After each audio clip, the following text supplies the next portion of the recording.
जय श्री राम दोस्तों। आज की जो क्लास है वे हिस्ट्री पे चर्चा करेंगे और ये है जर्मनी का एकीकरण। जर्मनी का एकीकरण में क्या क्या महत्वपूर्ण बातें हैं, ठीक है, उस पर हम चर्चा करेंगे। ठीक है, ये है सो बीपीएससी अभी जो फिलहाल होने वाली है बिहार में, उसके लिए या किसी भी एग्जाम के लिए बहुत ही महत्वपूर्ण है। आप इसे एक बार जरूर देखें। क्या है जर्मनी का एकीकरण। हम अब चलते हैं टॉपिक की ओर। यहाँ बोला क्या जा रहा है कि जर्मनी का एकीकरण, ठीक है, किसने किया? तो जर्मनी का एकीकरण बिस्मार्क ने किया। बिस्मार्क जर्मनी के शाब्दिक शक्तिशाली राज्य के शासक का प्रधानमंत्री था। बिस्मार्क, देखिए, जर्मनी का जो एकीकरण है वे किसने किया? जर्मनी का एकीकरण बिस्मार्क ने किया। और बिस्मार्क कौन थे? तो बिस्मार्क जो थे वे है जर्मनी के शाब्दिक, जर्मनी का जो सबसे ज्यादा शक्तिशाली जो राज्य का जो राज्य था ना, उसका वे प्रधानमंत्री थे। ठीक है, फिर चर्चा होती है कि उस समय उस राज्य का शासक कौन था? तो उस समय उस राज्य का शासक विलियम प्रथम थे। ठीक है, फिर हम बात करते हैं, आगे करते हैं। ठीक है, आगे है सेडान के युद्ध के समय फ्रांस का शासक नेपोलियन तृतीय था। एक सेडान का युद्ध हुआ। ठीक है, सेडान के युद्ध के समय फ्रांस का शासक कौन था? तो वे था नेपोलियन तृतीय। ठीक है, जो नेपोलियन तृतीय था ना, वे है तो 1 सितंबर 1870 ईस्वी को पर्सा के आगे आत्मसमर्पण कर दिया। शक्तिशाली था जर्मनी के, और उस समय फ्रांस को ऐसे उन्होंने आत्मसमर्पण करने पे मजबूर कर दिया। और वे 1 सितंबर और 1870 ईस्वी को आत्मसमर्पण कर दिया। ठीक है, सेडान युद्ध के बाद फ्रांस व पर्सा के बीच 10 मई 1871 को फ्रैंकफर्ट की संधि हुई।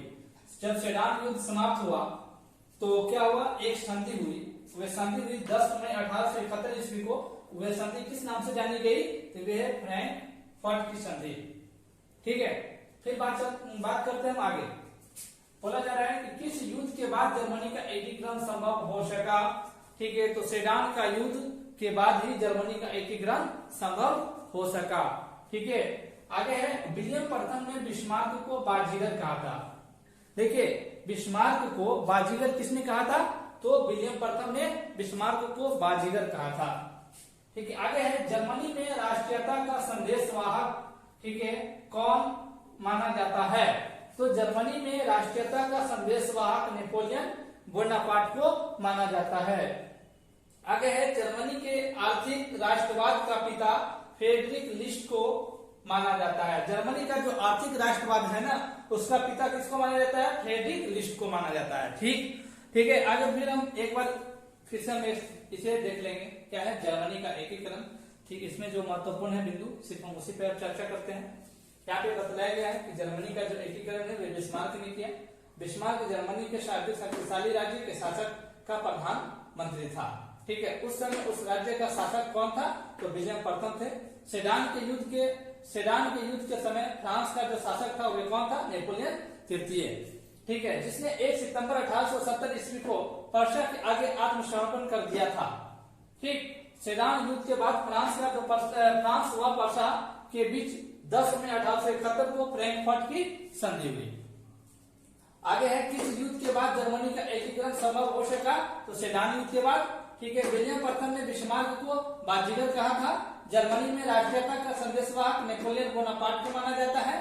जर्मनी के आर्थिक राष्ट्रवाद का पिता फ्रेडरिक लिस्ट को माना जाता है। ठीक है, और जब इतना हम चर्चा कर लिए तो एक बात और है, एक जो बिंदु है उस पे, जर्मनी का जो राष्ट्रीय सभा है उसको हम किस नाम से जानते हैं?